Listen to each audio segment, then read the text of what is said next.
Bom dia, irmãos, graça e paz. Aproveitando que ainda estamos em pé, eu quero convidá-lo a abrir suas Bíblias no livro de Provérbios, no capítulo 31, último capítulo do livro de Provérbios. Vamos fazer a leitura deste capítulo. Se você traz sua Bíblia, pode acompanhar na sua Bíblia, e se não, também será projetado aqui na nossa tela, na mesma versão que eu tenho usado, que é a versão Almeida Revista Atualizada, o livro de Provérbios, capítulo 31. Portanto, nos diz assim a palavra do Senhor. Palavras do rei Lemuel, de Massá, as quais lhe ensinou sua mãe. Que te direi, filho meu?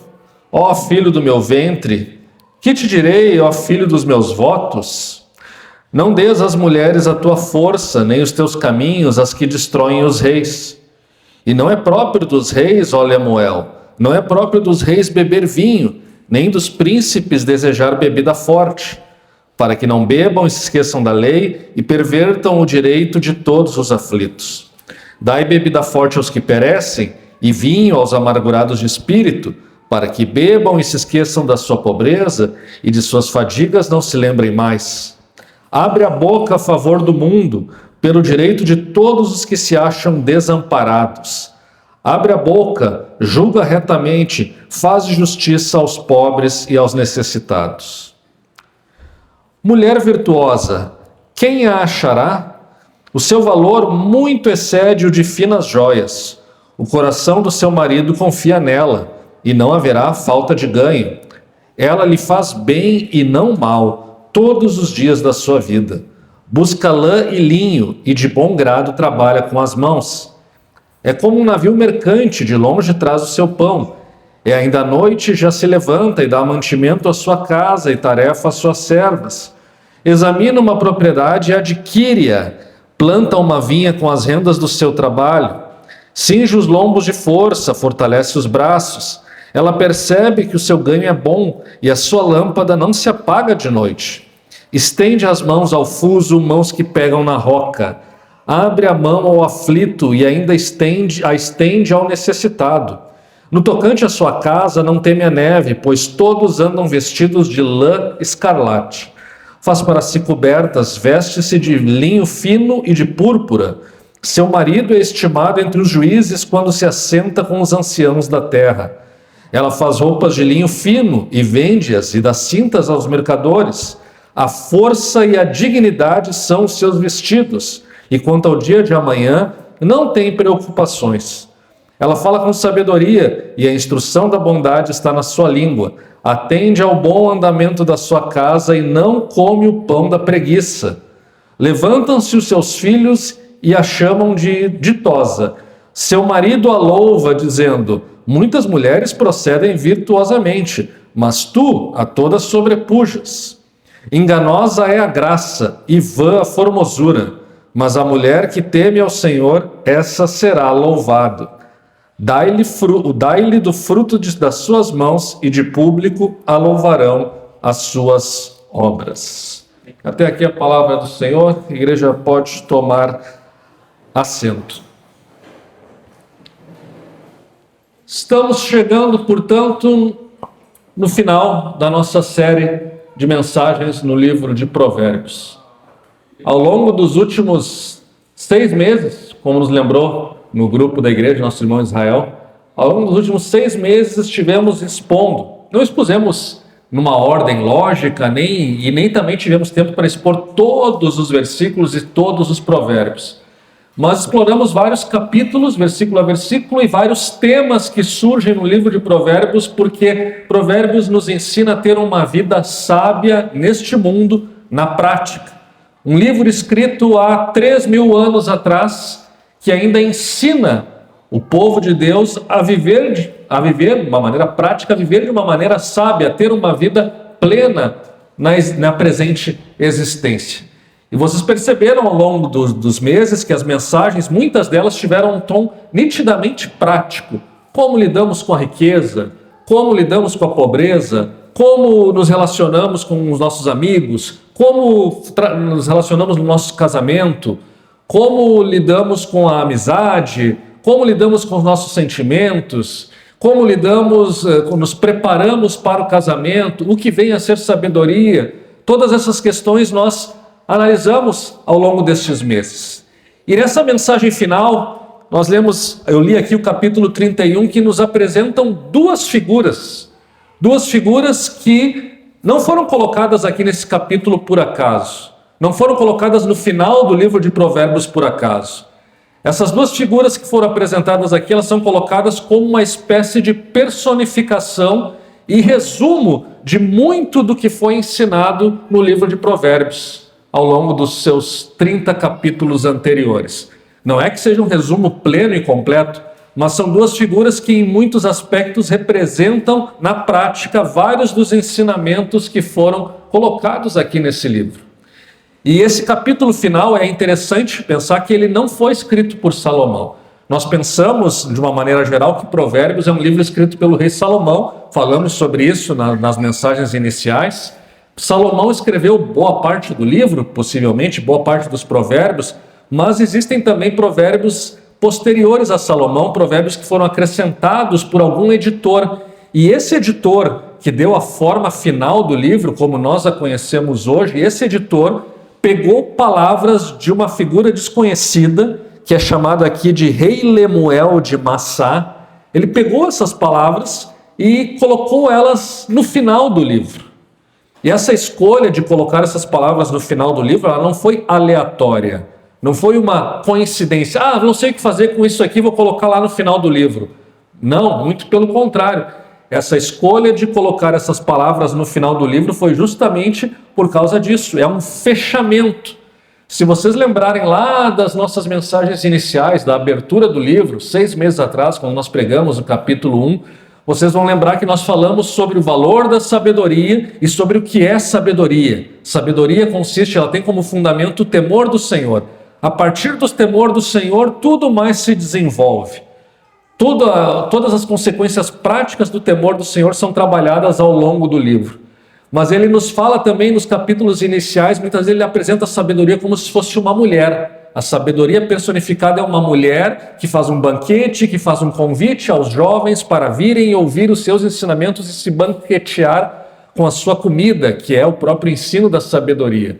Pois bem, essa sabedoria, essa figura abstrata que é apresentada lá no início, ela é agora apresentada concretamente como uma mulher que é chamada, na nossa tradução, de mulher virtuosa. Essa personificação da sabedoria agora é demonstrada de uma maneira concreta na vida de uma mulher real. Da mesma forma, os ideais que norteiam um líder, porque Provérbios foi escrito num primeiro momento para a instrução de homens que iriam crescer e possivelmente se tornar líderes, seja a liderança política, seja a liderança no seu clã, na sua família. O livro de Provérbios apresenta também uma pequena e resumida descrição de um líder, uma liderança masculina. Então esses dois ensinos, essas duas figuras vão apontar, portanto, para essa verdade. Então a mensagem de hoje, meus irmãos, os versículos que nós temos aqui, esses pouco mais de 30 versículos que nós temos, eles são direcionados tanto a homens especificamente como a mulheres especificamente, ainda que tanto no aspecto da mulher virtuosa como no aspecto da liderança sábia, em ambos os casos essas figuras também podem se referir a mulheres e a homens, ainda que o seu público original, destinatário principal é num caso mais para homens, em outro caso mais para mulheres. Mas, como eu disse, não exclui, ambos os sexos de ambas as figuras aqui. Então, vamos analisar com mais cuidado essas duas figuras, o líder sábio e a mulher virtuosa. Ou, eu acho que a palavra virtuosa talvez não seja melhor, para traduzir. A palavra mulher virtuosa, ela vem de uma tradição lá de traduções bíblicas antigas, no fim da Idade Antiga, quando Jerônimo traduziu a Bíblia para o latim, ele traduziu por virtuosa, de virtus, virtude, a palavra do latim. Isso meio que pegou no mundo ocidental, mas uma melhor tradução do hebraico talvez seja mulher valorosa, ou alguns colocam também mulher de valor, outros colocam mulher nobre, outros colocam mulher corajosa. Mas mais adiante nós falaremos os motivos para esse título um pouco diferente do que consta nas nossas versões. Bom, como eu mencionei aqui, não sabemos quem era o rei Lemuel, uma figura enigmática, e ele não era judeu, porque no judaísmo, na história bíblica, não há nenhum rei com esse nome. Seja em Judá, seja no Reino do Norte, o Reino de Israel, não há nenhum rei com esse nome, Lemuel.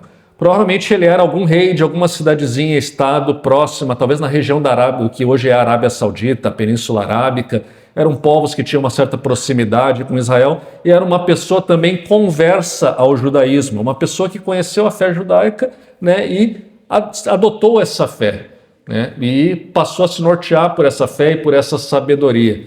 E este rei, ele sofreu uma influência muito importante de sua mãe, porque nos diz aqui, as palavras que ele está colocando aqui no capítulo 31 não são palavras originais dele, que ele mesmo refletiu e colocou. Provavelmente a forma final foi ele que deu, mas essas palavras elas se baseiam no ensino que ele recebeu de sua mãe. E isso já nos dá uma primeira lição.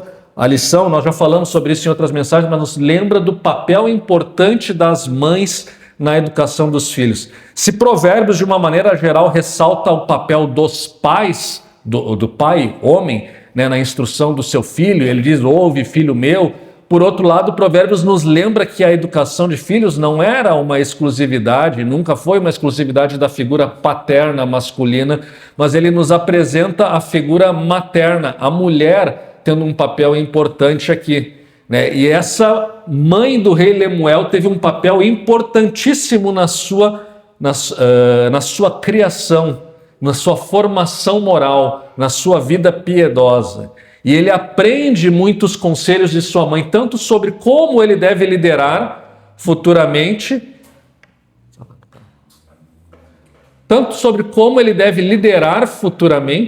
um reinado, como também sobre que mulher ele deve escolher para casar, como ele deve avaliar uma mulher quando for se casar, quando for ter um casamento. Essas duas instruções ele recebe de sua mãe. Então, ele transcreve no versículo 2, começa com a própria mãe se dirigindo ao filho, como se ela estivesse ensinando o filho. Que te direi, filho meu, filho do meu ventre? Que te direi, ó filho dos meus votos? Então, nós vemos aqui uma relação íntima e carinhosa da mãe com o seu filho. Filho meu, filho do meu ventre. Isso aponta para essa intimidade que ela tem com o seu filho. E ela ainda diz, filho dos meus votos. Possivelmente ela fez um voto para que tivesse o filho. Ela talvez tivesse alguma dificuldade de engravidar, talvez ela fosse estéril, a Bíblia não dá detalhes sobre isso. Mas o fato é que, como ela menciona os votos, ou seja, uma promessa, ela deve ter feito alguma promessa, seja para poder engravidar ou talvez uma promessa para que o seu filho fosse saudável e crescesse nos caminhos do Senhor. Ela pode ter prometido que, tendo um filho, ela iria criar esse filho nos caminhos do Senhor para que ele fosse uma liderança justa no futuro. Então, há uma lembrança, a mãe lembra ao seu filho aqui que desde o seu nascimento ele é um filho da promessa. Desde o seu nascimento ele tem uma conexão com Deus e ela quer que o seu filho lembre-se disso, que ele não está nesse mundo por acaso. Mas o primeiro conselho, a mãe dá ao filho basicamente 2 conselhos, 2 coisas que o filho deve evitar. E relacionado ao evitar essas coisas, uma terceira coisa que surge, talvez, de ele ter evitado essas 2 coisas. E as 2 coisas que ele deve evitar. Primeiro, está no versículo 3. Não dês às mulheres a tua força, nem os teus caminhos, as que destroem os reis. Essa primeira advertência é contra a imoralidade sexual. E não apenas a imoralidade sexual de, talvez hoje nós pensaríamos, uma pessoa que comete adultério, que se entrega, né, a troca de parceiros a todo momento. É mais além disso, porque nós estamos pensando aqui numa cultura antiga na qual era comum os reis terem um harém vasto, cheio de mulheres e concubinas. E a mãe está dando conselho para o seu filho: meu filho, não tenha grandes haréns, não se enche de concubinas. Não entregue a sua força. Aqui a ideia da força é justamente da virilidade. A ideia de que uma pessoa que é entregue ao vício sexual, ela se torna escrava daquilo. E essa escravidão suga a sua força, e não somente suga a sua força, mas suga a sua capacidade de discernimento moral. Ela promove um embotamento moral na vida do homem que se entrega à imoralidade, ou a mulheres que promovem a imoralidade num harém, ou amantes, enfim. Hoje nós poderíamos considerar as pessoas que se entregam a vários amantes, no caso de alguém que é casado, ou alguém que antes de casar tem uma vida promíscua, né, e somente pensa isso em sexo, em relações sexuais e etc. e tal. E nós poderíamos pensar também na própria pornografia, que hoje afeta muitos homens, o vício na pornografia. Isso também produz um embotamento moral, também faz com que tu perca a força, perca o vigor, às vezes conduz até mesmo à depressão ou a comportamentos antissociais. Então, a mãe está alertando o seu filho de que a imoralidade sexual, viver para ter satisfação sexual, vai torná-lo um líder perverso, um líder mau, um líder inadequado. E não tem como separar. Hoje no Ocidente nós pensamos, né, que nós podemos separar a nossa vida sexual. A nossa vida sexual é uma coisa e a nossa liderança, sei lá, política, empresarial, familiar é outra coisa. Como se fossem coisas distantes, como se uma coisa não influenciasse a outra. Mas a Escritura ela nos dá uma visão um pouco mais integral de ser humano. O que nós fazemos na área da nossa sexualidade também vai afetar na maneira como nós lideramos o nosso discernimento moral, na maneira como nos relacionamos com as pessoas, na maneira como encaramos a mulher. E o homem que se entrega à imoralidade sexual costuma encarar as mulheres como objetos sexuais, não como uma pessoa com dignidade. Ele não consegue olhar para uma mulher e enxergar uma mulher virtuosa, ele enxerga apenas um pedaço de carne que lhe vai trazer a satisfação dos seus anseios mais imediatos. Ele não consegue ter esse relacionamento. E infelizmente isso, quando falei sobre casamento, que é uma característica da masculinidade ao longo da história, no nosso tempo contemporâneo, mais ainda, porque parece que a nossa sociedade estimula isso, né? Os homens, a nossa sociedade ela é muito curiosa, né? Porque por um lado ela critica, né, a coisificação da mulher, aí tem o movimento feminista, mas por outro lado ela estimula a imoralidade sexual, ela estimula as pessoas a buscarem a satisfação instantânea dos seus desejos sexuais, custe o que custar, para serem felizes. Só que esse é o preço. Na medida em que nós estimulamos essa satisfação desenfreada, nós objetificamos as pessoas, e não tem como ser diferente. A única forma de uma mulher ser respeitada é quando nós combatermos a imoralidade e aí levar a sério, inclusive a luta contra a pornografia e a prostituição. Porque essas coisas todas objetificam a mulher. A mãe aqui está dando, vejam, há 3.000 anos atrás, a mãe de Lemuel já percebia essa realidade. Ao se entregar à imoralidade, nós falhamos, isso vai ter impacto na nossa liderança e nós vamos falhar. E aqui eu penso até num exemplo concreto. Essa semana eu estava assistindo uma série de TV sobre um acidente aéreo dos anos 80. Acidente não, um atentado aéreo dos anos 80, o atentado de Lockerbie, quando um avião foi destruído, uma bomba explodiu quando um avião sobrevoava a cidade escocesa de Lockerbie e ali caiu, morreram todas as pessoas que estavam na voo e também algumas pessoas naquela cidade. E a investigação sobre isso, ela foi, e depois de anos conseguiu chegar lá no ditador da Líbia, Gaddafi. E é interessante porque a série ela mostra como era o Gaddafi, assim, Gaddafi era uma pessoa extremamente imoral, extremamente, as coisas que ele fazia, os horrores que ele fazia com as mulheres era uma coisa surreal. E ele tinha, então, ao momento que ele chegava e as pessoas que queriam ter uma audiência com ele chegava a guarda pessoal dele, toda ela composta por mulheres, todas elas mulheres assim, com porte de modelo e tal, todas elas vestidas militarmente e com coletes, e essas mulheres aí dizem que ele também abusava delas, assim. Ele tinha um harém gigantesco de mulheres, ele pegava pessoas da população, sequestrava, abusava, era uma pessoa extremamente imoral. E esse embotamento moral, essa imoralidade sexual, por sua vez, ela também produz um embotamento na sua liderança. Ele era um ditador, era uma pessoa cruel, uma pessoa sádica, uma pessoa má. Inclusive, depois se descobriu que ele deu a ordem pessoal para que colocassem a bomba no avião. Ele negou por muito tempo, mas depois isso veio à tona. O curioso dessa história toda, claro, isso não aparece na série, mas Gaddafi ele sofreu um destino terrível, né?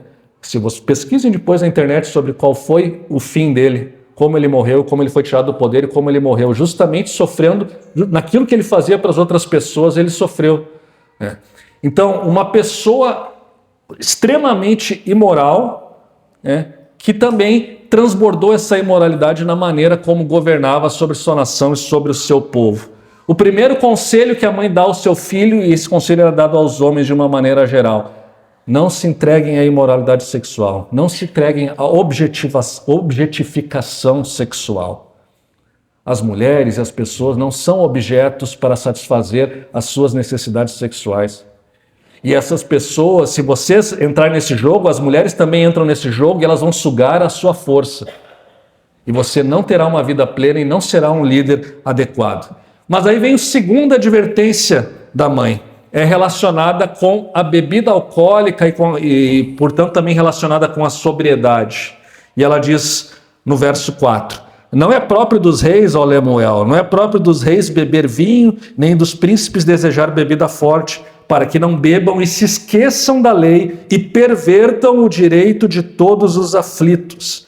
Dai bebida forte aos que perecem e vinho aos amargurados em espírito, para que bebam e se esqueçam da sua pobreza e de suas fadigas não se lembrem mais. Essa passagem aqui ela é muito mal compreendida. Algumas pessoas leem aqui e entendem que é uma proibição de beber vinho. Isso seria uma contradição à própria Bíblia e ao próprio livro de Provérbios, que o livro de Provérbios ele não proíbe beber vinho, mas o livro de Provérbios, como trata da sabedoria, ele é muito claro no sentido de que a bebida alcoólica ela pode causar um estrago gigantesco na nossa vida e na sociedade. E qualquer pessoa madura deve saber disso. O álcool tem o potencial de causar um estrago gigantesco. Quem não conhece a história do marido bêbado que chega em casa e espanca a mulher, espanca os filhos, ou do bêbado que dirigindo causa um acidente e mata um monte de pessoas? Todos nós conhecemos, ou a pessoa que é alcoólatra e como ela dissipa o seu patrimônio, traz vergonha e desgraça para sua família. Todos esses exemplos são muito bem conhecidos e o livro de Provérbios ele se encarrega, portanto, de trazer essas advertências. Um sábio é uma pessoa sóbria. O sábio não é uma pessoa que se entrega à bebida. O sábio não é uma pessoa que vive bêbado.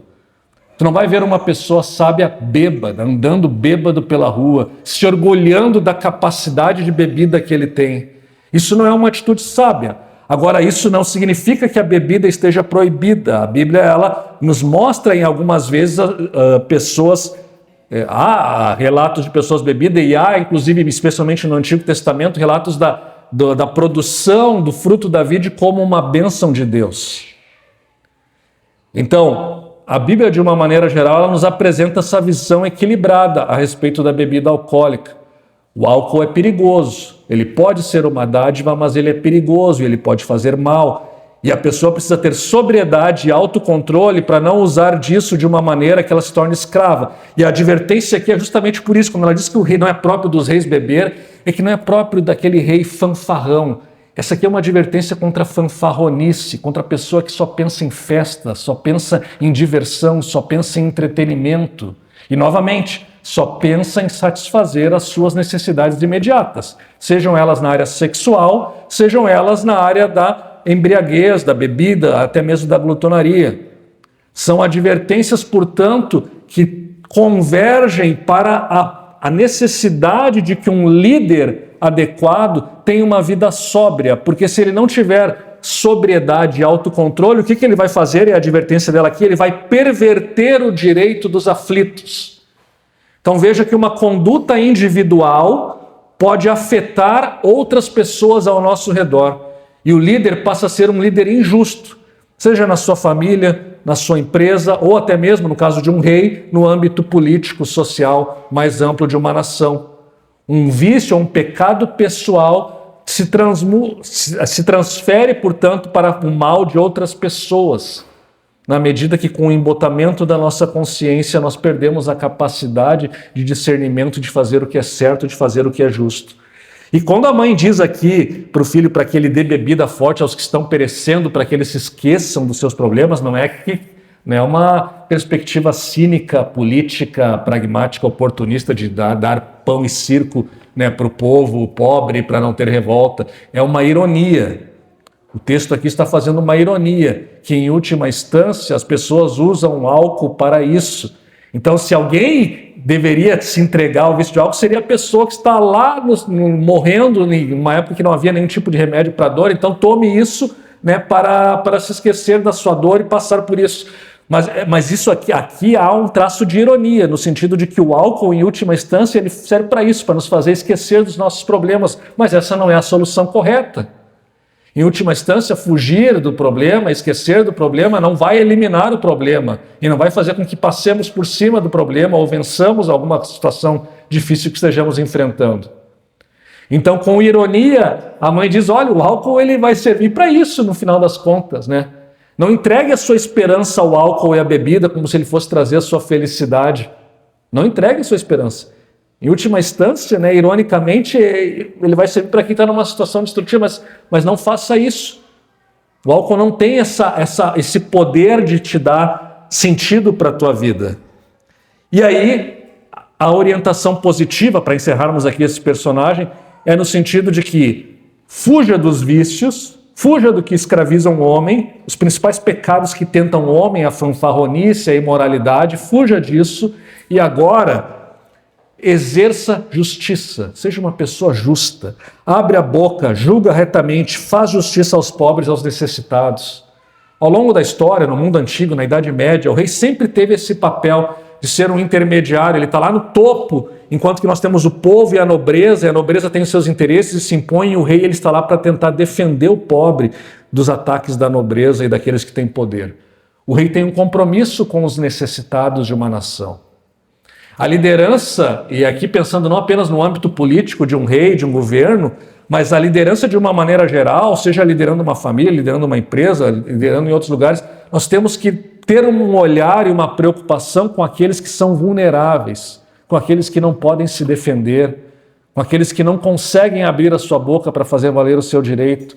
Nós temos que olhar a favor dessas pessoas, porque isso é fazer justiça, e fazer justiça é um dos atributos fundamentais de Deus. Deus é o Deus justo, perfeitamente justo, e é aquele que age em favor do pobre e do necessitado. E nós, como líderes, temos que também exercer a justiça no papel de liderança. Não podemos fechar os nossos olhos para aqueles que estão desabrigados, para aqueles que estão necessitados, para aqueles que estão sofrendo injustiça. Então, o conselho da mãe, portanto, ele vai nesse sentido. Seja sóbrio, faça justiça. É isso que você deve fazer, meu filho. E agora ela passa a falar, então, agora o Lemuel passa a falar, então, de uma outra figura que é a mulher virtuosa, que personifica, então, muitos dos ensinamentos de sabedorias que foram colocados ao longo do livro.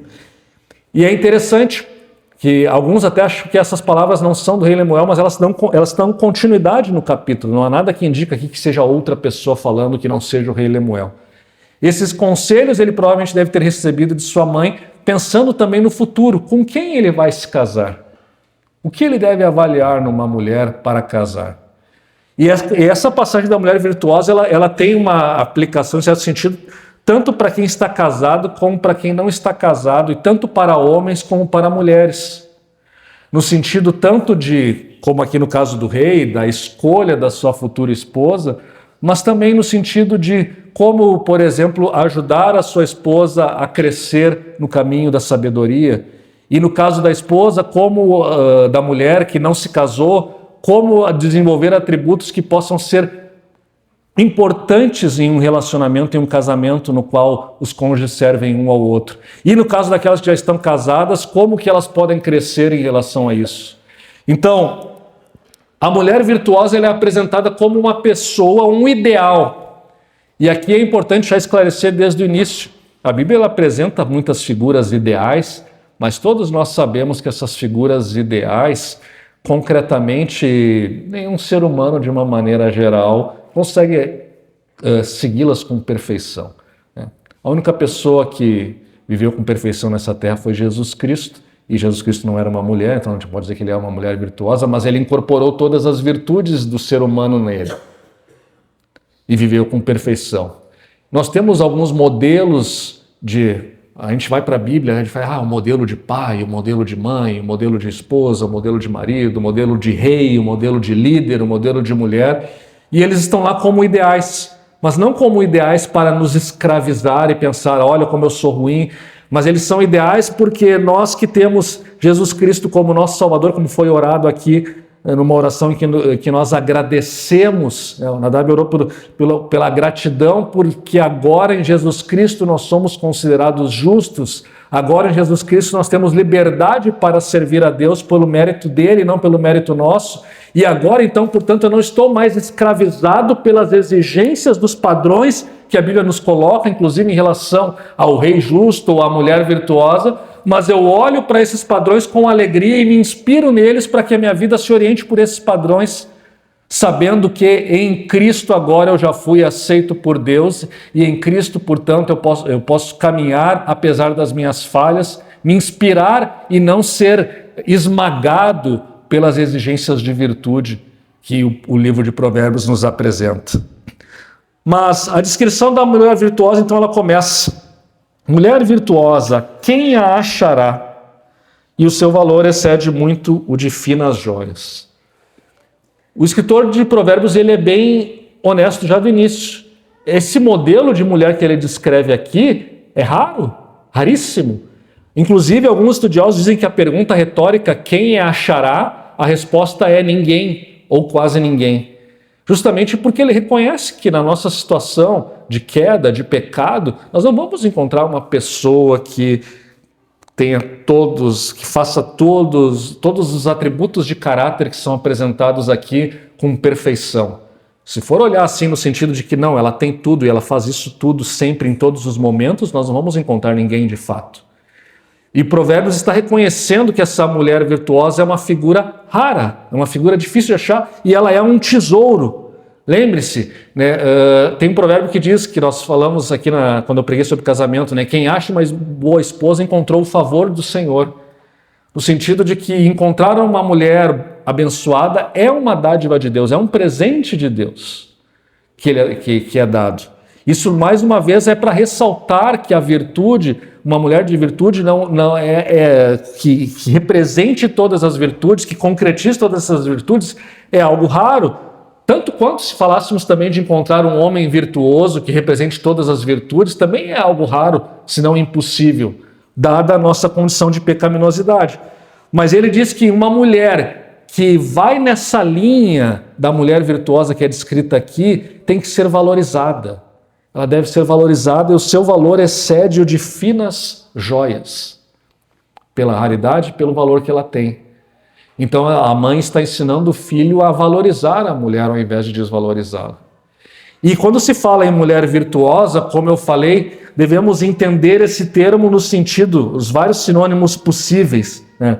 Mulher de valor, mulher exemplar, mulher nobre, porque ela está aqui concretamente representando todos aqueles ensinos da sabedoria, na maneira como ela se comporta e naquilo que ela faz. Então essa mulher virtuosa é uma mulher valorosa. E mais um detalhe, a palavra do hebraico aqui que é usada para virtuosa é a mesma palavra que é usada para descrever guerreiros e heróis de guerra. Ela não é usada em referência a mulheres no Antigo Testamento, a não ser aqui. E isso nos fala então que esse virtuoso ele é entendido dessa maneira, uma mulher de força, uma mulher de caráter, uma mulher de coragem, uma mulher para ser admirada, como eram os heróis de guerra admirados nos tempos antigos. Alguém que inspira as pessoas. Essa é, portanto, a mulher virtuosa, a mulher de valor. E a primeira descrição dela, nós poderíamos resumir o que esses versículos nos falam aqui, se fôssemos definir assim, quais são as características dessa mulher. A definição seria o seguinte: o que essa mulher de valor é?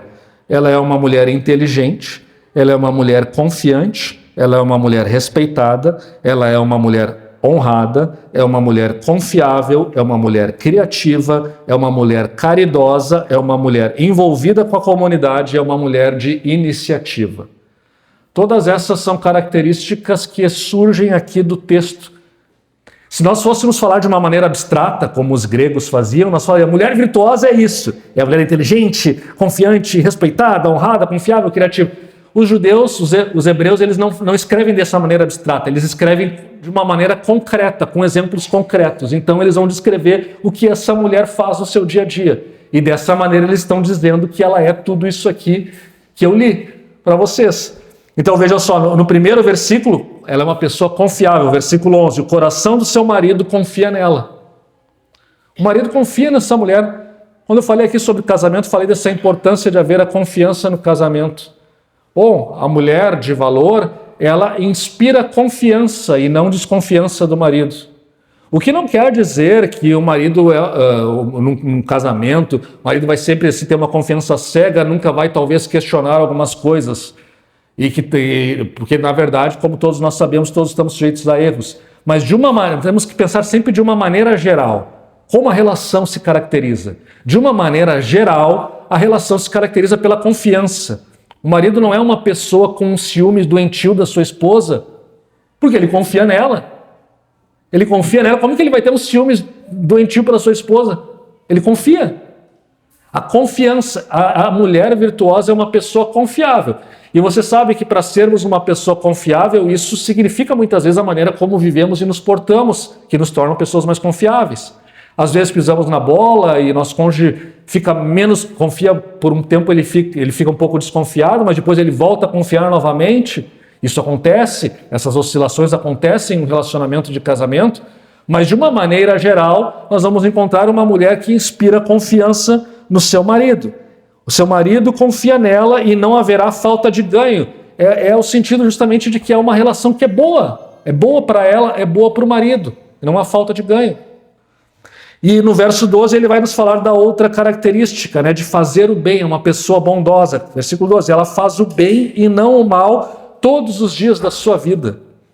E isso nos lembra, e aqui eu penso naqueles que estão se preparando para o casamento, mas também penso naqueles que estão casados, no sentido de que quando nós nos casamos, falei isso acho que na pregação de casamento, nós fazemos votos e às vezes as pessoas falam daquilo que elas sentem no momento, mas nós temos que lembrar que quando nós fazemos votos, o importante não é que não seja importante, mas o que eu quero dizer é que os votos não devem focar no presente, eles têm que focar no futuro. Eu estou prometendo que eu vou sentir no futuro, que eu vou fazer para amar no futuro, e não porque eu já sei que eu amo no presente, não preciso falar, porque senão eu não estaria casando. Mas e no futuro? Eu vou continuar amando? Eu vou continuar sendo fiel em todas as circunstâncias? Vou continuar na relação em momentos difíceis? Bom, os votos estão pensando no futuro, os votos do casamento. E aqui a mulher ela tem essa característica de que ela não é alguém que no passado amou, no passado foi bom para o marido. Não, é uma continuidade nessa relação. Ela lhe faz bem e não mal todos os dias da sua vida. Novamente, lembrando, isso é de uma maneira geral, não quer dizer que não haverão altos e baixos, não quer dizer que não haverão conflitos, mas está se falando que de uma maneira característica, a mulher se preocupa em fazer o bem para o marido e não fazer o mal. É o oposto daqueles provérbios que nos falam da mulher rixosa, da mulher com a qual não é possível a convivência no lar e na casa, porque ela procura o bem. Ela é alguém que serve, e aqui é importante entender que tanto na característica do líder, como na característica da mulher, em ambos os casos, ainda que se fale em liderança e submissão, ainda assim em ambos os casos há serviço. O líder ele serve fazendo justiça ao necessitado, e ele não se entrega à satisfação dos seus desejos porque ele tem que servir as pessoas que estão debaixo da liderança. E a mulher, da mesma forma, vai reconhecer e ela também serve, por isso ela deseja o bem, e ela deseja o bem da sua família. Os homens, às vezes, se ressentem de mulheres que têm virtudes, que têm coisas boas, e esse ressentimento ele é errado.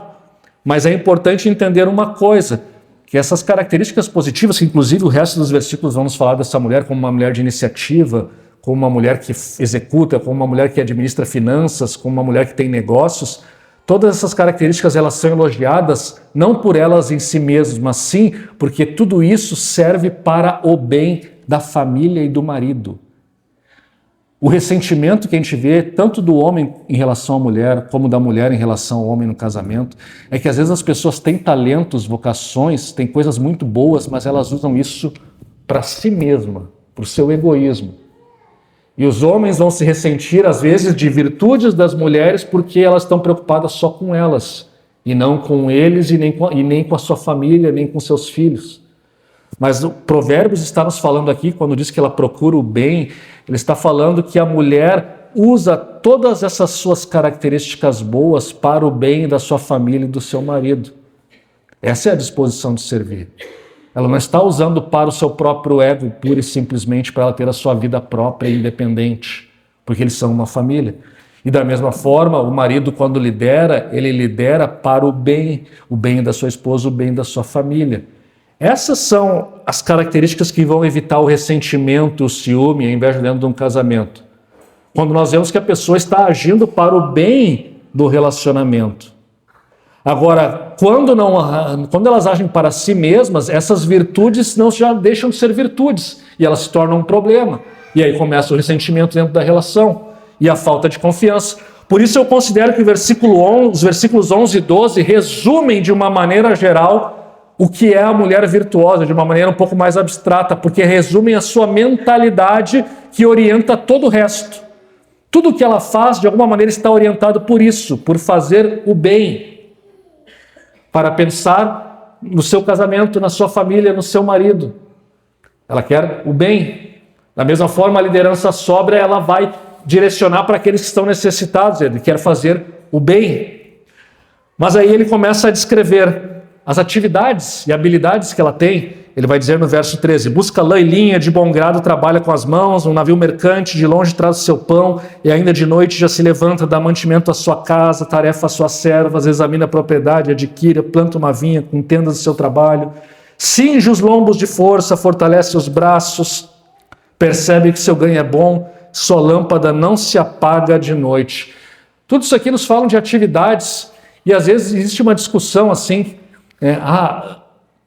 eu digo que isso é um anacronismo, né? Pegar conceitos e disputas contemporâneas e ler o texto bíblico à luz dessas disputas. Então algumas pessoas vão para Provérbios 31, mulher virtuosa, para dizer que a mulher tem que ficar em casa.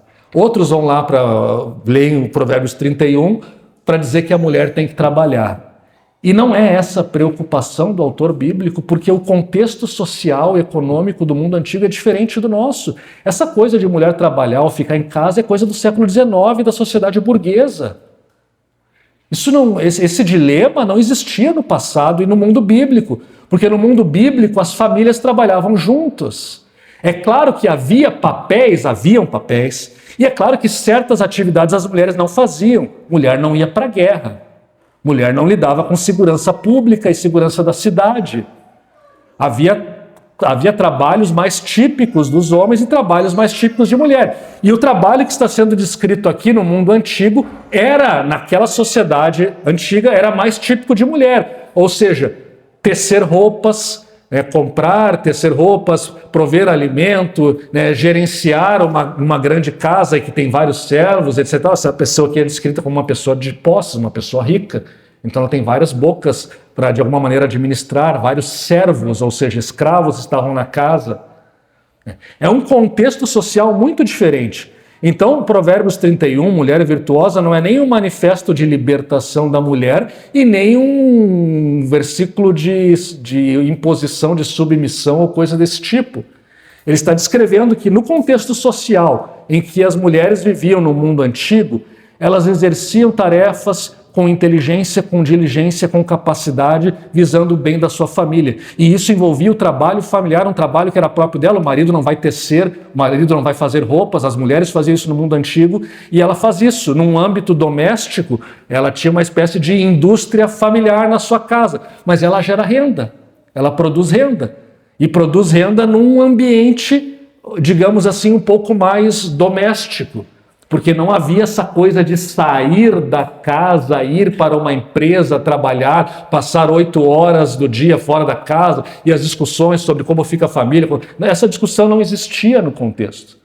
Então, o que o livro de Provérbios quer nos ensinar é que essa mulher, ela contribui também para o sustento da casa, de alguma maneira, dentro das suas possibilidades e com as suas habilidades. Habilidades essas que eram valorizadas, porque no mundo antigo, poucas mulheres tinham capacidade de costurar, de tecer, de extrair o linho, para extrair o fio, para extrair o tecido, para produzir a roupa. Roupa era uma coisa muito cara. A roupa que aqui é dita que ela produz, era uma roupa que custava, uma roupa mais fina, custava o salário de 4 meses de uma pessoa. A roupa mais comum era o salário de 1 mês e meio. Era algo, portanto, caro. Era algo que tinha um valor. E a Bíblia nos diz que ela é uma administradora também. E vejam só que interessante, ela põe a mão na massa. Porque na nossa cultura latina, né, nós herdamos essa característica latina que, por sua vez, se inspirou na Grécia Antiga. Né? É aquela perspectiva de que trabalho manual é algo ruim. Trabalho manual é coisa de escravo. Nós não somos escravos, nós nos preocupamos com o trabalho, com filosofar, com o trabalho intelectual, né? Mas trabalho manual, isso de limpar, vou limpar aqui, eu vou fazer comida, não, isso aí é um trabalho, isso aí deixa para os escravos. Isso é mentalidade latina. Mentalidade bem típica da latina. O latino aqui, o latino-americano, ele pensa assim que ele tem um pouquinho de dinheiro, ele já pode ter tipo um escravo lá para fazer as coisas que ele não quer fazer, porque ele não quer perder tempo com essas coisas. No mundo antigo não havia essa mentalidade de desprezo ao trabalho manual. Então nós vemos aqui que essa mulher, ela cinge os lombos de força e fortalece os braços, ou seja, ela se prepara para fazer um trabalho que vai exigir esforço físico. Ela age de uma maneira física e ela provê mantimento para os servos. Veja, ela tem pessoas para trabalhar para ela. Ela tem servas.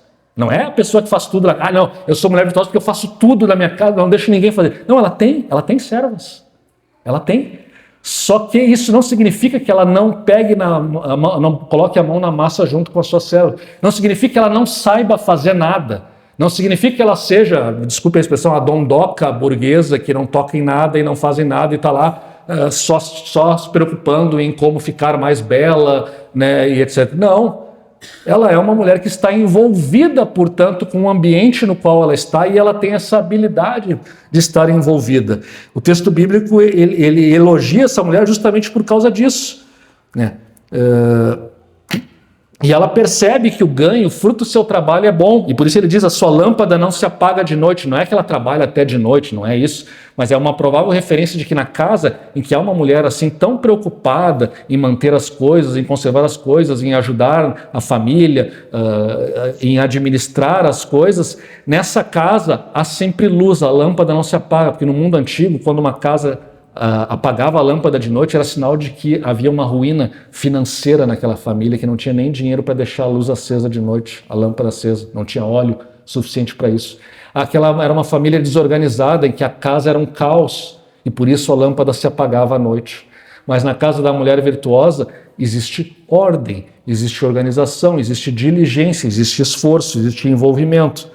Então, essas são características que ele dá. Então, uma mulher inteligente, uma mulher de iniciativa, uma mulher que procura de alguma maneira contribuir para a prosperidade da sua família e da sua casa, né? E que tem algumas habilidades. Não quer dizer que as mulheres, para serem virtuosas, têm que ter todas essas habilidades, porque, como eu falei, essas aqui são habilidades do contexto de 3.000 anos atrás. Hoje, existem outros tipos de habilidades, outros tipos de demanda, outros contextos de famílias e de lar, e a mulher virtuosa vai colocar lá a sua inteligência, o seu esforço, a sua diligência nessas circunstâncias. E a sabedoria é justamente agir conforme as circunstâncias que nós vivenciamos hoje. Mas há uma outra característica que ele aponta para essa mulher virtuosa, que é o fato de que ela estende a mão ao fuso, e ela abre a mão ao aflito e ainda estende ao necessitado. Ela é uma pessoa que tem preocupação com os pobres. E ela, além de ter a preocupação com os pobres, ela age para ajudar as pessoas. É uma pessoa caridosa, uma pessoa de bom coração.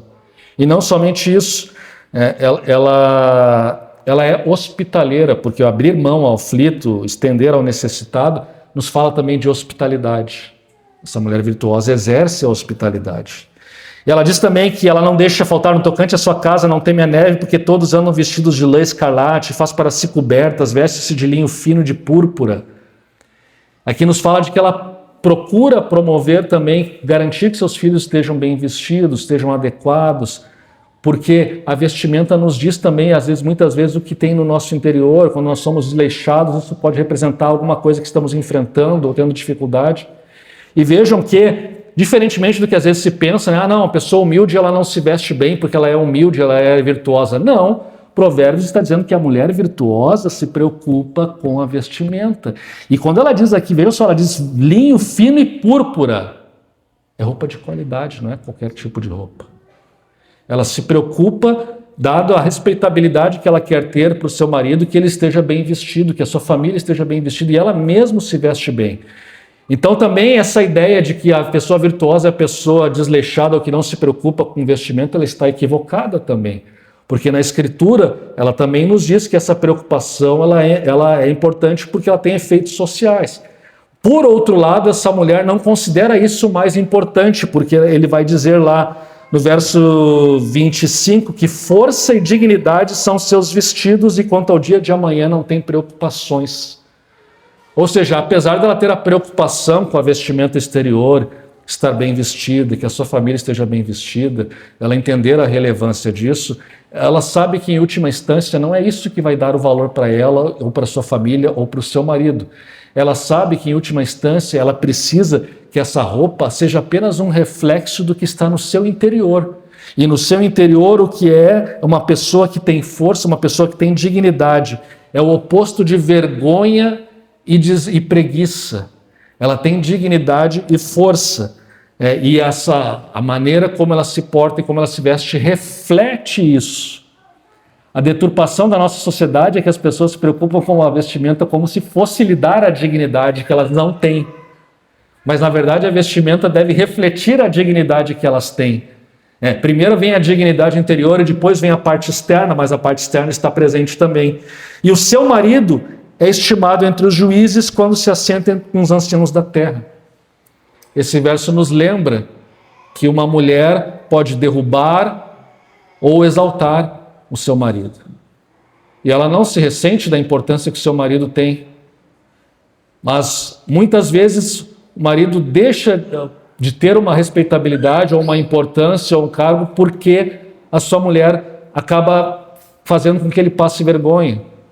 Isso também pode ser invertido, né? Às vezes a mulher também perde respeitabilidade por causa da postura do seu marido. Isso também é uma verdade. Mas o fato é que da maneira como a mulher age, ela ajuda o seu marido a ser respeitável. Isso nos lembra, portanto, que as mulheres têm um poder gigantesco no casamento e gigantesco na respeitabilidade do seu marido. Ela tem esse poder. E, portanto, quem se preocupa, quem está procurando alguém para se casar, não pode se enganar a respeito disso. E a descrição dela vai, portanto, se encerrar com duas características. Primeiro, que ela tem o reconhecimento da sua virtude. Seus filhos lhe chamam de ditosa, o seu marido a louva dizendo: muitas mulheres procedem virtuosamente, mas tu a todas sobrepuja. Então, essa sua virtude acaba tendo um reconhecimento público da sociedade, como diz aqui o verso 31, dai-lhe o fruto das suas mãos e de público a louvarão as suas obras, ou seja, de uma maneira geral as pessoas percebem a sua virtude, mas também na sua família se percebe a sua virtude e isso é valorizado. E a mãe, portanto, recomenda ao filho que valorize a mulher que tem, valorize a esposa que tem. E aí o encerramento do livro recapitula tudo aquilo que foi visto ao longo desses meses. Enganosa é a graça, vã a formosura, ou beleza física, mas a mulher que teme ao Senhor, essa será louvada. E aí nós encerramos novamente dentro daquele ciclo que está lá no início, Provérbios 1:7, o temor do Senhor é o fundamento da sabedoria. A mulher que teme o Senhor, ela será exaltada, será louvada, será honrada, será reconhecida. A beleza e a formosura são enganosas, não quer dizer que sejam inúteis, já falamos sobre isso em outras ocasiões. Mas elas são enganosas e vã. A palavra vã aqui é a mesma palavra que é usada em Eclesiastes. Vaidade das vaidades, tudo é vaidade. A ideia de vã é no sentido de etéreo, algo que nós não controlamos, que é como a água que passa pelos nossos dedos e a gente tenta reter e não consegue reter. Assim é a beleza. A beleza passa, nós não podemos manter. A nossa sociedade ela tenta, né? Um procedimento estético, com o culto à juventude, à eterna juventude, nós tentamos negar o envelhecimento, negar a velhice, negar a morte, mas não adianta. Nós podemos retardar um pouco os efeitos do envelhecimento, mas eles vão chegar, e isso é inevitável, não adianta se rebelar contra. Por quê? Porque isso passa, e quem coloca toda a sua esperança na beleza vai se frustrar, porque isso se torna um ídolo, e quando passar a fase da sua beleza e do auge da beleza, ele vai ver quanto ele se enganou em colocar toda a sua esperança nisso. E ele vai pensar que não tem mais valor nenhum, porque ele achava que o único valor que ele tinha era por causa da beleza física. Então a mãe lembra o seu filho: meu filho, a beleza pode ser importante, mas ela é passageira, ela é vã, você não controla, ela não vai durar para sempre. Então, se você quer ter uma boa esposa, você deve olhar para além dessas coisas que passam, para além da beleza física. Olhe além disso e procure uma mulher que tenha virtude. A mulher que tem virtude, quem é? É a mulher que teme o Senhor. A mulher que teme o Senhor, portanto, que compartilha da mesma fé, ela está no caminho, portanto, de se tornar essa esposa abençoadora, essa esposa bondosa, essa esposa que faz bem para o casamento. E eu encerro, então, com 3 pequenas aplicações, porque o nosso horário já passou, estamos atrasados. A primeira aplicação é, lembrando, e aqui especialmente aos homens, mas não somente aos homens, Provérbios nos lembra da necessidade de sobriedade. Sobriedade na liderança. Sobriedade que se manifesta em evitar a imoralidade, evitar se entregar aos prazeres, aos luxos, desfrutar as coisas como uma dádiva de Deus, mas sem se entregar a isso, porque isso envolve sabedoria, isso envolve autocontrole. As coisas boas, a comida, a bebida, os momentos de alegria, o entretenimento, essas coisas elas têm limite, elas têm que ser desfrutadas com sabedoria. No momento que essas coisas tomam conta da nossa vida e norteiam a nossa vida, nós não deixamos de ser sóbrios, nosso juízo moral se embota e nós passamos a falhar como liderança, onde quer que estejamos. Então a primeira aplicação é essa, sobriedade. Sabedoria é sobriedade no exercício das nossas vocações. Também nos lembra sobre a importância das mulheres. E aqui a pergunta é direcionada aos homens, mas também às mulheres. De que maneira a visão que a Bíblia apresenta de uma mulher virtuosa está de acordo com o que você pensa e valoriza sobre o assunto? Vocês, mulheres, a descrição desses atributos de caráter da mulher virtuosa estão de acordo com aquilo que vocês entendem como ser importante para vocês como mulher? Vocês, homens, as virtudes que são ali descritas estão de acordo com aquilo que vocês entendem ser importantes para sua esposa ou futura esposa? São coisas que vocês valorizem? Avaliem esse aspecto também. Terceira aplicação, e ela relembra também uma mensagem anterior que nós tivemos: tenhamos o hábito de reconhecer as coisas boas dos nossos cônjuges, da nossa esposa. E aqui a aplicação ela era direcionada especialmente talvez aos homens, aos maridos, porque às vezes os maridos deixam de fazer isso ou ignoram esse aspecto, essa importância. O marido reconhece, os filhos e o marido reconhecem as virtudes da esposa e ele elogia. Ele poderia focar nos defeitos dela, mas ele foca nas virtudes dela. Meus irmãos, muito cuidado. Nós às vezes ficamos comparando o nosso cônjuge com outras pessoas só para criticar. Porque aquela lá é muito melhor, aquela lá cozinha melhor que tu, aquela lá é mais econômica que tu, aquela lá se veste melhor que tu. A comparação ela deveria ser para exaltar as virtudes e não para exaltar os defeitos.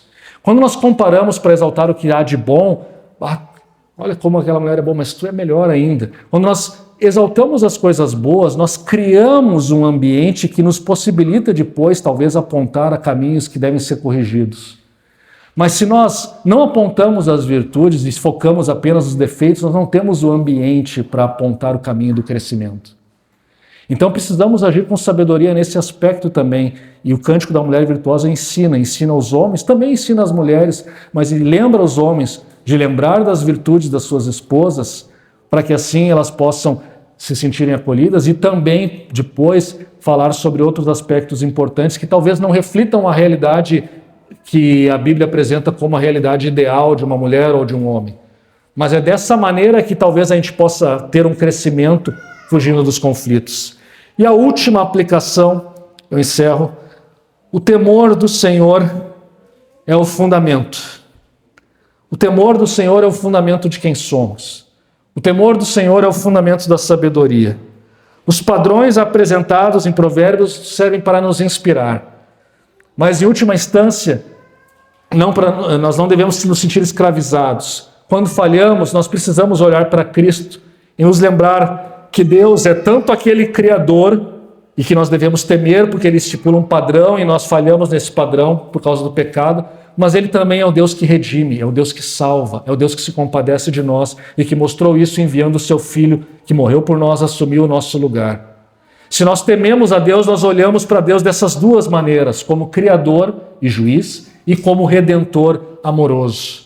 Então temam o Senhor, olhem para Provérbios com essa perspectiva, se inspirem nesses exemplos, se inspirem nos ensinos de sabedoria, procurem ter uma vida sábia, crendo no Senhor como aquele que fundamenta a nossa vida e como aquele que tem misericórdia de nós quando nós falhamos. Se assim fizermos, nós estaremos no caminho da sabedoria e que Deus possa ajudar a sua igreja, possa nos ajudar como a Igreja do Botânico, para que possamos crescer, termos uma vida mais sábia no nosso relacionamento com Deus, no nosso relacionamento com o próximo, uns com os outros.